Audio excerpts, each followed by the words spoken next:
English কিচেনলৈ সকলোকে স্বাগতম জনাইছো। আজি এই ভিডিঅটো মোৰ কাৰণে বহুত স্পেশাল হয় কাৰণ মই 19 জুলাইত মোৰ ইউটিউব চেনেলটো ষ্টাৰ্ট কৰিছিলো আৰু আজি 29 জুলাই মানে প্ৰায় 10 দিনৰ পিছত মোৰ 100 জন ভিউৱাৰ্ছে চেনেলটো সাবস্ক্ৰাইব কৰিছে। তাৰ কাৰণে মই আপোনালোকক বহুত ধন্যবাদ জনাইছো। থ্যাংক ইউ সো মাচ ইমানখিনি সাপোৰ্ট কৰাৰ বাবে আৰু আগলৈও মোক এনেদৰে আপোনালোকে মৰম দি যাব আৰু মই আপোনালোকৰ মাজলৈ ধুনীয়া ৰেচিপিজ লৈ আহিম। 100টো এটা বহুত ডাঙৰ নাম্বাৰ নহয়, কিন্তু এইটো এটা ডাঙৰ এচিভমেন্ট বুলিয়ে ভাবো মই মোৰ কাৰণে। আৰু আজি এটা নতুন ৰেচিপি লৈ আহিছো, সেইটো হৈছে হাঁহৰ মাংস কোমোৰাৰ লগত। সকলোৱে খাই বহুতেই ভাল পায় নহয় জানো? আহকচোন চাওঁ মই কিদৰে বনালো। আৰু যদি ভিডিঅ'টো ভাল লাগে লাইক কৰিব, শ্বেয়াৰ কৰিব আৰু চেনেলটো সাবস্ক্ৰাইব কৰি দিব। আধা কেজি হাঁহৰ মাংস লৈছোঁ আৰু তাত নিমখ, হালধি আৰু অকণমান নেমু টেঙাৰ ৰস দি 1 ঘণ্টামান মেৰিনেট কৰি লৈছোঁ। আলু আৰু কোমোৰা এইদৰে কাটি লৈছোঁ আৰু 2টা পিঁয়াজ এইদৰে সৰুকৈ কাটি লৈছোঁ। মছলাৰ ভিতৰত 1 চামুচ গোটা জিৰা, 1 চামুচ ধনিয়া গুড়ি, জিৰা গুড়ি, গৰম মছলা পাউডাৰ, 3টামান ইলাচি, লং আৰু এডোখৰ দালচেনি, মিট মছলা পাউডাৰ 1 চামুচ, জালুকৰ গুড়ি 2 চামুচ, 2টা তেজপাত আৰু 1টা কেঁচা জলকীয়া। এতিয়া আধা কাপমান তেল গৰম কৰি তাত প্ৰথমতে গোটা জিৰাকেইটা ফুটাই লৈছোঁ আৰু কাটি ৰখা পিঁয়াজখিনিও দি দিছোঁ।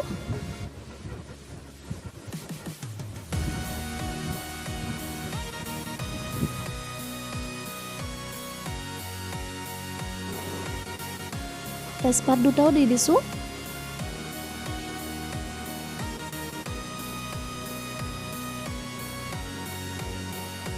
আৰু 3 চামুচ খুন্দি থোৱা আদা নহৰু দি দিছোঁ আৰু কেঁচা গোন্ধটো যোৱালৈকে ভালদৰে ভাজি ল'ম।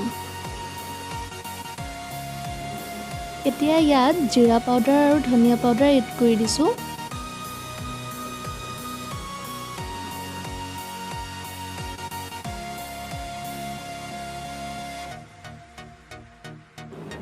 তিনি মিনিটমান এইদৰে ভাজি লৈ মেৰিনেট কৰি থোৱা মাংসখিনিও যোগ কৰি দিছোঁ।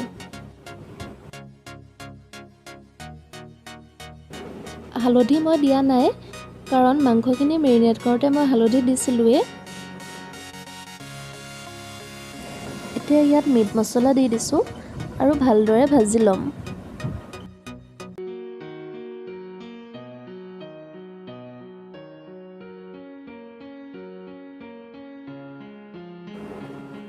এয়া দেখিছেনে, অলপ সময় ভজাৰ পিছত মাংসখিনিয়ে তেল এৰিবলৈ আৰম্ভ কৰি দিছে।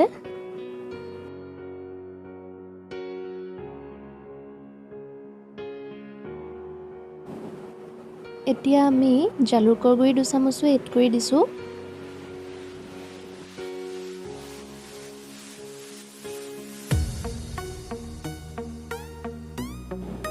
আৰু অলপ সময় পিছত 5 মিনিটমানৰ বাবে ঢাকন লগাই দিম।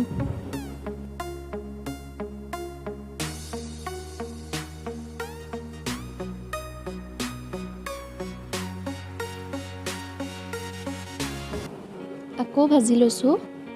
আপোনালোকে যিমান ভালদৰে ভাজিব মাংসখিনি খাবলৈ সিমান সোৱাদ হ'ব।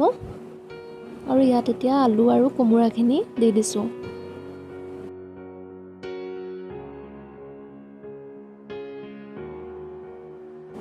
আলু আৰু কোমোৰা দিয়াৰ পিছত আকৌ 5 মিনিটমানৰ বাবে ঢাকন লগাই দিম।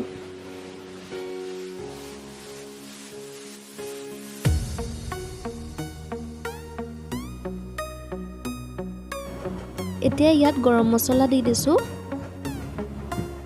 আমি মাংসখিনি এটা কুকাৰলৈ ট্ৰান্সফাৰ কৰি ল'ম। যিহেতু হাঁহৰ মাংস সিজোতে সময় লাগে, গতিকে এইটো পৰ্যায়ত যদি আমি কুকাৰলৈ দি দিওঁ অলপ সোনকালে হয় মাংসটো। আধা কাপমান পানী এড কৰি দিছোঁ সিজিবৰ কাৰণে, যিহেতু আমি কুকাৰত দিম। আৰু এটা কেঁচা জলকীয়া এইদৰে দি দিছোঁ গোটাকে। জলকীয়াটো কুকাৰত দিয়া আগতে দিব লাগে, তেতিয়া গোন্ধটো বহুত ধুনীয়া ওলায়। আপোনালোকে যদি সৰহকৈ জ্বলা খায় তেতিয়া আৰু জলকীয়া দিব পাৰে।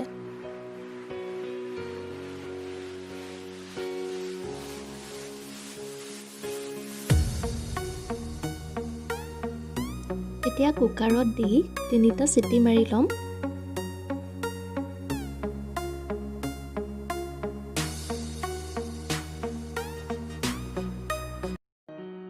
এয়া দেখিছেনে মাংসখিনিৰ পৰা ইমান ধুনীয়াকৈ তেল ওলাই আহিলে আৰু ধুনীয়াকৈ সিজিও গ'ল। কোমোৰাখিনিও একেবাৰে গলি গ'ল। এতিয়া আমাৰ মাংস ৰেডিয়ে হৈ গ'ল। কিন্তু লাষ্টত এতিয়া আমি ইয়াত এটা বস্তু দিম, চাই থাকক।